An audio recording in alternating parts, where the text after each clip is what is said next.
The years since her retirement have tested Tina Turner in new ways. Her son Craig took his life last July. I think Craig was lonely. That's what I think really got him more than anything else. I have pictures all around of him smiling, and I think I'm sensing that he's in a good place. Yeah. I really do. In 1939, a girl named Anna Mae Bullock was born, only to become Tina Turner, the eternal queen of rock and roll, with 12 prestigious Grammy Awards and over 200 million records sold worldwide. She is an icon of strength, of rising from the hell of a violent marriage. But behind that dazzling glamour is the silent pain of 4 sons: Craig, Ike Jr., Michael, and Ronnie, tender souls born from 1958 to 1960, growing up in the storm of violence from Ike Turner Jr., deadly cocaine addiction, and the cold distance when their mother chose Europe to heal her own wounds. They weren't stars, but victims, witnessing their mother being beaten, absorbing the pain like poison, then losing their way in addiction, illness, and early death. Mother-son love torn apart by harsh fate, 2 biological sons gone before her, 1 dying in prison, and the last one lonely in a wheelchair. These are tragic life chapters, where hope shatters, pain lingers through generations, and silent goodbyes that make your heart ache. Do you dare step into this silent pain, explore the real fates that happened, the dark corners the world knows little about? Join us in unveiling this tearful story. Subscribe to the channel today so you don't miss videos exploring showbiz tragedies, and like if you feel that pain. Chapter 1. Craig Raymond Turner, from the boy protecting his mother to a lonely ghost. And now, let's pause in the long nights of St. Louis in 1958 when the world was still vibrating to the rhythm of young rock and roll. A boy was born not under the bright stage lights, but in the shadows of abandonment and fragile hope. Craig Raymond Turner, the firstborn son of Tina Turner, then just 18-year-old Anna Mae Bullock, stepped into life as a painful reminder. Love can be born from joy, but it can also be shrouded in inescapable pain. His biological father, saxophonist Raymond Hill, a member of Ike Turner's Kings of Rhythm band, left before he could even open his eyes to the world, returning to Mississippi and leaving Tina alone with her infant child. That was the start of a tragic journey where that gentle boy became a silent witness to the family storm, absorbing the pain like a slow poison gnawing at his soul, leading to a final farewell that shattered his mother's heart. Craig was born on August 29, 1958, in St. Louis, Missouri, a city where blues music blended with the hardships of life. Tina, then a young girl full of dreams, held her son in her arms like her only treasure amid life's whirlwind. Raymond Hill, his real father, never returned. He vanished like a stray note in the chaotic symphony of Ike Turner's band. Craig's early years were simple. Tina worked hard to raise him, living in a small, damp house where saxophone sounds from the radio were rare comforts. The boy grew up with big round eyes, lightly curly hair, and a sensitive heart. Tina later often said Craig was an emotional child, always sensing his mother's sadness before she even spoke it. In 1962, when Tina married Ike Turner Sr., Craig's life changed forever. Ike adopted him, gave him the Turner name, and made him part of the outwardly glamorous music family. But behind the tours, the bustling recording sessions, was real hell. Craig, then only 4 years old, began witnessing the arguments, the brutal beatings Ike inflicted on Tina.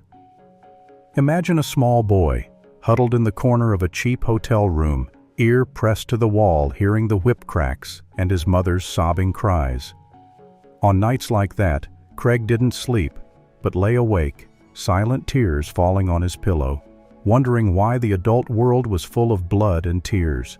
The most heartbreaking moment, recorded by Tina in her 1986 memoir, I, Tina, happened in 1968 when Craig turned 10. After a particularly severe violent incident, Ike, in a cocaine-fueled rage, beat Tina until she lay motionless on the floor. young Craig gently knocked on the door, his voice trembling.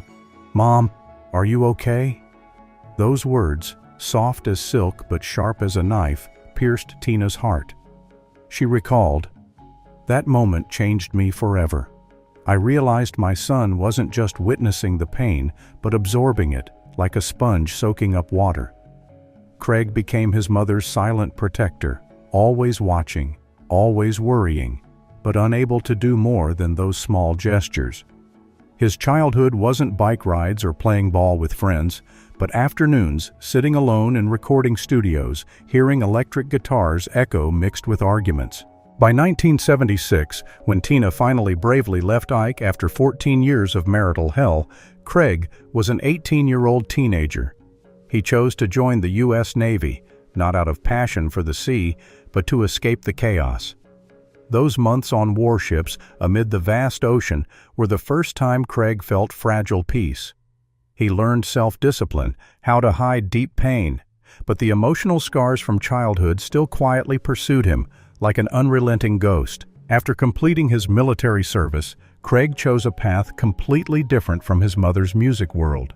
He moved to Los Angeles, the city of Hollywood dreams, but didn't chase the flashbulbs. Instead, he became a real estate agent, a stable job, not glamorous, but offering the freedom he craved. Working at companies like Rodeo Realty, Craig specialized in selling homes in Studio City and Beverly Hills, where luxurious villas hid countless family secrets. His income was estimated at $50,000 to $100,000 per year, enough to live comfortably in his own home in Studio City, a small, tidy house with a lush green garden where he often sat alone in the evenings, gazing at the stars and reminiscing. Craig never sought fame. He avoided cameras, avoided the showbiz parties his mother attended. Tina often shared that her son was private, protecting her from afar, and content with a simple life. But behind that strong exterior was a simmering pain. Tina sensed it. Craig still carried scars from childhood. There was something deep, unspoken, that followed him into adulthood. Their phone calls were rare but warm. Craig talked about successful real estate deals, about afternoon drives along the California coast, but never mentioned the long nights he wrestled with depression, with memories of whipping sounds echoing. By 2017, it seemed Craig's life was turning a new page. He started working at Rodeo Realty, a reputable real estate firm in Beverly Hills, and met a special woman, her name not publicized, but according to Tina, it was a love that made him feel things he'd never felt before.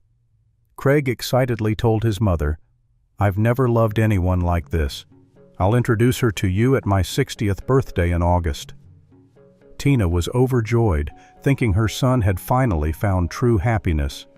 Their conversations became more frequent, Craig's voice full of hope, like the boy from years ago who had found light. But that happiness was just a fragile illusion. On July 3, 2018, at his home in Studio City, California, Craig Raymond Turner took his own life at age 59. Police found him with a self-inflicted gunshot wound, declared dead at 12:38 p.m. The sudden death shocked the world, but for Tina, it was an unimaginable nightmare. She was in Europe, enjoying her new life with husband Erwin Bach, when she got the news. "I saw no signs," Tina confessed in a 2018 BBC interview. "He seemed happy, with a new job and a new love." Their last phone call just days before now became a painful goodbye. Craig said, "I just want to hear your voice and that laugh." Those words, the first time he said them, now echoed like an unspoken farewell. Tina reflected. That was his way of saying goodbye. On July 19, 2018, Tina held a ceremony to scatter her son's ashes off the California coast, surrounded by family and close friends. Standing on the swaying boat, she watched his ashes dissolve into the vast ocean, tears streaming endlessly. "That was the saddest moment of my life as a mother," she said. "He was nearly 60, but to me, he was still my baby boy, the one who knocked on the door to protect me." Craig's death wasn't just a personal loss, but a painful reminder of the consequences of domestic violence. He, that gentle man, carried the pain from childhood to the very end, like a lonely ghost that couldn't be banished. Tina, strong on stage, still carried guilt. I loved him, but I couldn't save him from himself. Craig's life. Chapter closed, leaving an eternal void in his mother's heart. A tragic story, where love wasn't enough to heal invisible wounds. Chapter 2. Ike Turner Jr., Abandoned and a Sudden Death. As Craig's ashes dissolved into the California Sea, the pain didn't stop. It spread to the next brother, Ike Turner Jr., born from his biological father's cocaine hell and his mother's abandonment.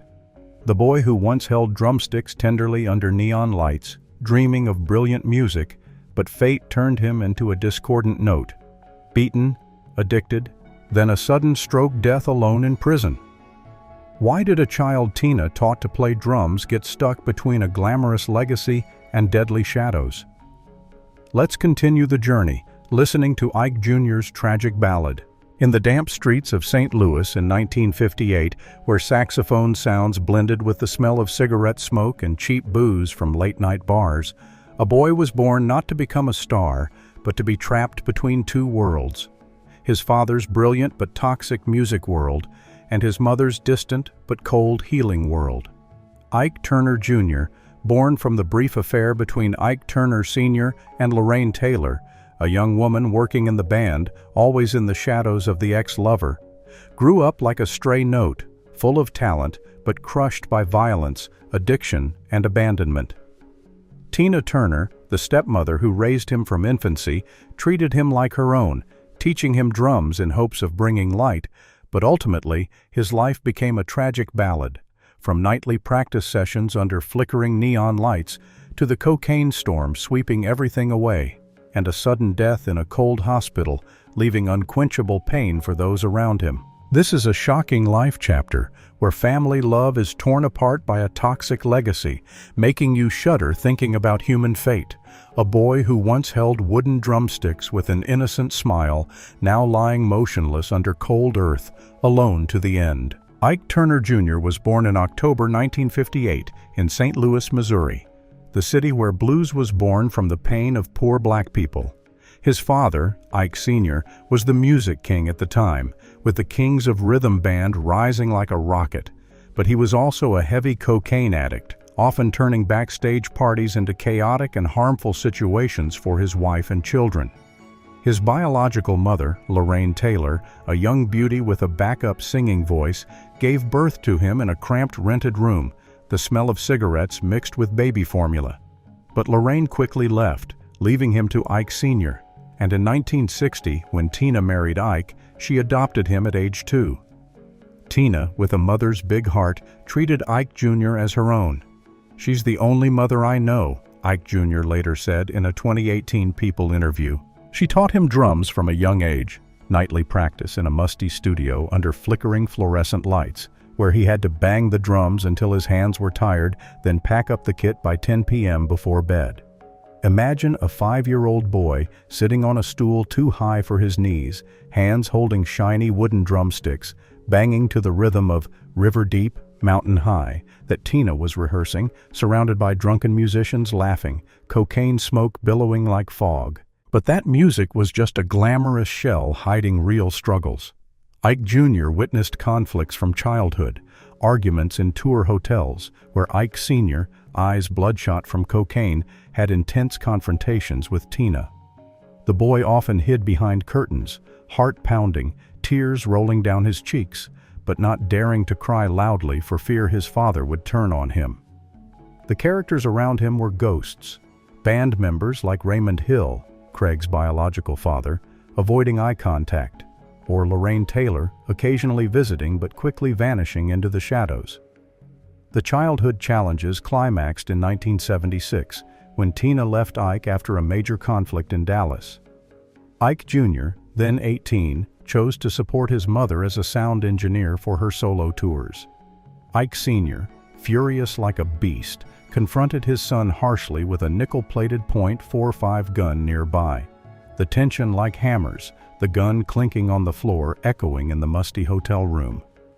"You betrayed me," Ike Sr. growled, the cocaine stench thick in his breath. That moment, Ike Jr. felt deep pain, not just emotionally but spiritually, realizing love in the Turner family always came at a steep price. After the divorce, Ike Jr. tried to build his own life, but the past's ghost wouldn't let go. He pursued music as the only way to honor the legacy. In 2006, he won a Grammy for his father's album, Risin' with the Blues, where he produced and engineered sound, earning an estimated $20,000 from the project.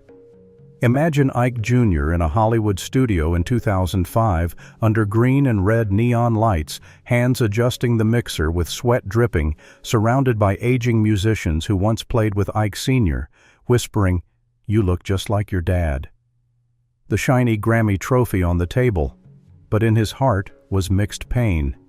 Pride in continuing the musical bloodline, but agony in connecting to the abuser. He formed a tribute band called The Love Thing, performing in small Los Angeles bars where audiences clapped sparsely under dim lights, and in 2022 released the song Yes to Life with singer Sweet Randy Love, an upbeat track. But listen closely, there's a sad blues guitar twang, like a whisper about a life full of loss. However, his relationship with Tina grew increasingly distant. From 1985, just 9 years after the divorce, Ike Jr. and his siblings rarely heard from their mother. Tina moved to Europe, living in Switzerland with her new husband Erwin Bach, in a luxurious villa by Lake Geneva, where golden sunlight shone through large glass windows. But she chose to cut off the past to heal. Ike Jr. said in a 2018 CBS interview, "Mom's living in Europe, doesn't want to deal with the past."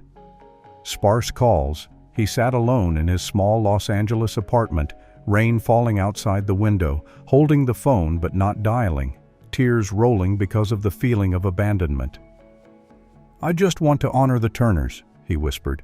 But cocaine, the legacy from his father, began to creep in, like a ghost embracing him in lonely nights.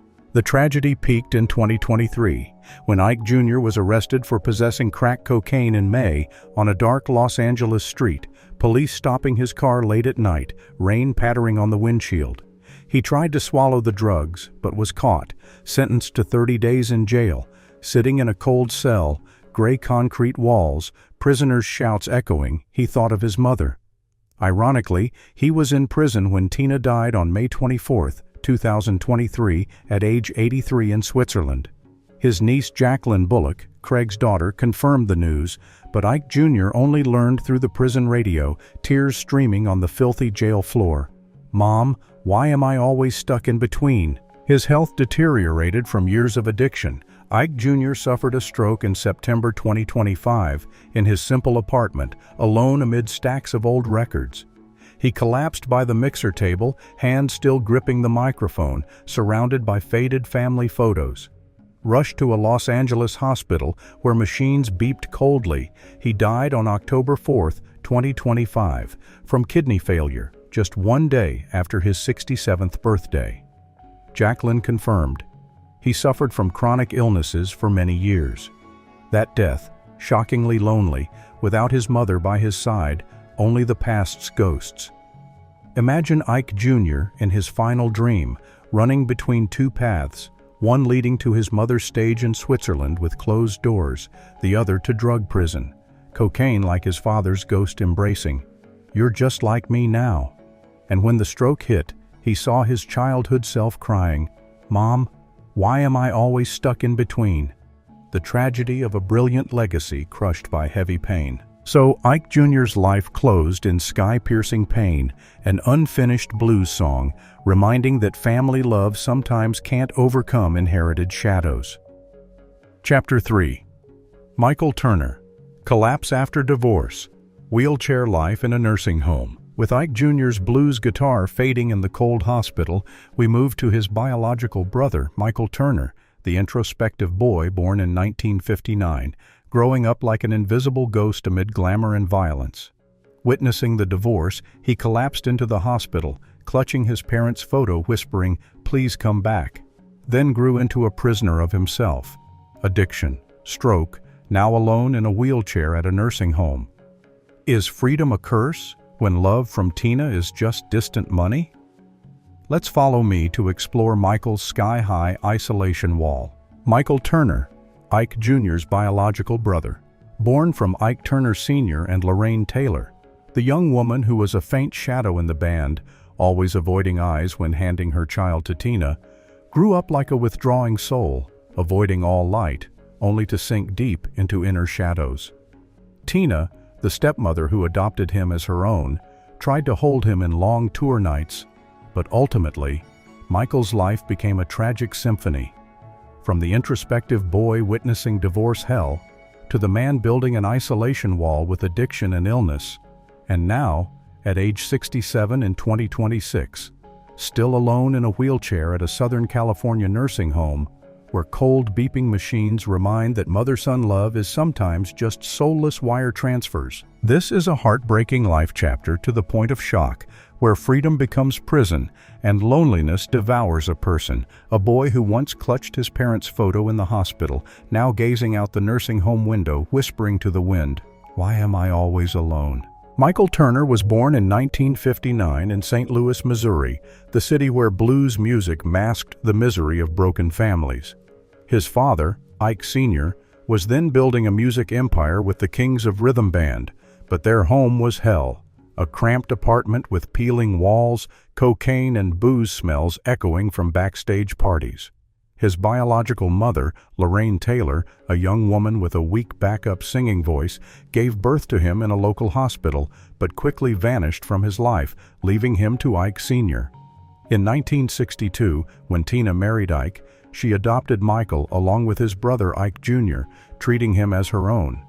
Tina, with a warm heart amid marital hell, often held him to sleep on tours, whispering lullabies under cheap hotel neon lights, where electric guitar sounds echoed mixed with arguments. But Michael from childhood was introspective, avoiding the glamorous music.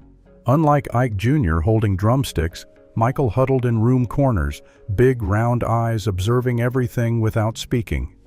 He witnessed violence early, nights when Ike Sr., eyes red from cocaine, slammed Tina to the dirty carpet, blood dripping from her lips, surrounded by musicians like Raymond Hill, Craig's dad, avoiding, or Lorraine visiting rarely but quickly leaving with tears.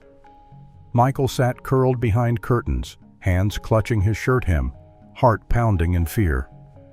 The childhood tragedy climaxed in 1976, when Tina divorced Ike after 14 years of hell. Michael, then 17, collapsed emotionally hard. Ike Jr. said in a 2018 People interview, "Michael wanted our parents back together, then went into the hospital." Imagine the skinny teenager lying on a cold hospital bed, hands clutching an old parent's photo, whispering, "Please come back." Tears rolling on white pillows, surrounded by nurses' whispers and disinfectant smells. The divorce not only split the family, but pushed Michael into inner hell, where he lacked tools to handle trauma, only deeper withdrawal. After the divorce, Michael chose to live separately, avoiding the public and music industry. He moved to small apartments in Los Angeles, where streets bustled, but he always closed windows, living like a ghost in the crowd. Not pursuing music like his siblings, Michael did odd jobs, perhaps office work or manual labor, modest income around $30,000 to $50,000 per year, enough to rent a one-bedroom with old furniture, white walls peeling. Characters around him were sparse. Occasionally Ike Jr. visited, bringing food and music stories, but Michael just nodded silently, eyes gazing out the window at rushing cars. The real tragedy was cocaine addiction, legacy from Father Ike Sr., creeping into his life. Michael wrestled in long nights, sitting alone in a dark room, white cocaine powder on a glass table, whispering self-blame. "You're not worthy." Though knowing family would help, he refused. Rare quote from 2018 Mail on Sunday interview. "If I called Tina or my dad right now, they'd come help, but I can't." Michael praised Tina as good to him, but affirmed, "I can't live under anyone's rules. I have to be free to do what I want." That freedom became hell. Mornings waking with splitting headaches, haggard face reflected in dirty bathroom mirrors, surrounded by empty beer cans and cigarette butts. Ike Jr. said, "Michael has struggled with addiction for years. But he refused aid, building a sky-high isolation wall where family love was just a distant shadow. From 2017, Michael's health deteriorated. Multiple strokes and seizures hit like the reaper's scythe, leaving him in a wheelchair, needing full-time care. He moved to a Southern California nursing home, a gray building with withered gardens, long, echoing hallways smelling of disinfectant, where elderly patients whispered old stories. Tina provided financial support of $5,000 to $10,000 per month for medical care from her distant Swiss villa, but didn't visit in person, perhaps due to painful past or respecting his freedom. Ike Jr. said in 2018, "Michael's in a nursing home, needs medical support. I've visited him a few times, he's okay." But by 2026, at age 67, Michael is still alive with poor health, sitting in a wheelchair gazing out the window, wind howling through glass cracks, whispering to himself about shattered memories. Imagine Michael in fictional elements, at 17 in the hospital, clutching parents' photo, whispering, "Please come back." As an adult, he builds a stone wall. Inside, addiction like chains tightening. "You're not worthy. You must be free." Each stroke a knife stab, he sits in wheelchair at nursing home window. "Mom, why is love so far?" Tina sends money from afar, but he needs a hug. The pain of isolation turns freedom into eternal prison. Michael's life chapter, shocking and heartbreaking, is a reminder of unhealed wounds where loneliness devours a soul. Chapter 4. Ronnie Turner, Drug Vortex to Cancer, Death Before His Mother. And the last son, Ronnie Turner, born amid the glamour storm but sunk in his own hell, Tina and Ike Sr.'s only biological child, the boy who once had everything but lost it all in a self-destructive vortex, only for late peace to be snatched by cancer just months before his mother. Ronnie's life is the most poignant ballad, from privileged childhood in luxurious Los Angeles villas to lost cocaine nights in Hollywood and a lonely death at 62, leaving Tina with piled-up pain, tears falling on her youngest son's grave. This is a deeply sorrowful, tragic chapter where hope shatters like sea foam and mother-son love is torn by harsh fate. A boy who once laughed with plentiful pocket money, now under cold ground, whispering from the void, "Mom, I tried." Ronnie was born on October 27, 1960, in Los Angeles, the dream city where Ike and Tina were building a music empire. As the only biological child, he was spoiled. Prestigious private schools with tutors, $500 per month pocket money in the 1970s, equivalent to $3,000 today, designer clothes from Rodeo Drive, and a sprawling mansion with his own room full of toys. Tina said, "Ronnie had everything a child could want." But violence hell overshadowed. He witnessed Ike Sr. beating his mother in luxurious living rooms, cocaine and booze smells from parties. By the 1980s, Ronnie lost his way in California's drug vortex. Hollywood parties with cocaine blanketing glass tables, bad friends whispering temptations. Tina painfully quoted in 1986, "He was heavily influenced by drugs, self-destructing despite privileges. Peace with a feta," she quoted, "He was my angel." But colon cancer and heart disease hit in 2022. Died December 8th at age 62, 5 months before Tina. Afida used his sperm to have a child posthumously in 2023, late hope. Tina tributed, "You left too soon." Tears by the grave. Imagine Ronnie at 20 lost in drug parties whispering, "Mom, I'm empty." Tina cuts ties, but dreams of her distant, finds peace with Afida, but cancer like a scythe. "You left too soon," Tina cries. From the void, "Mom, I tried." Tragedy of extinguished hope. So we've journeyed through the tragic life chapters of Tina Turner's 4 sons. Craig with a silent goodbye by suicide bullet, Ike Jr. stuck between music legacy and addiction storm leading to lonely stroke death, Michael withdrawing into an isolation wall with eternal wheelchair and illness, and Ronnie from childhood privileges lost in drugs to late peace snatched by cancer before his mother. the most painful reminder of domestic violence consequences, inherited cocaine addiction from Ike Sr., and Tina's European distance to heal herself.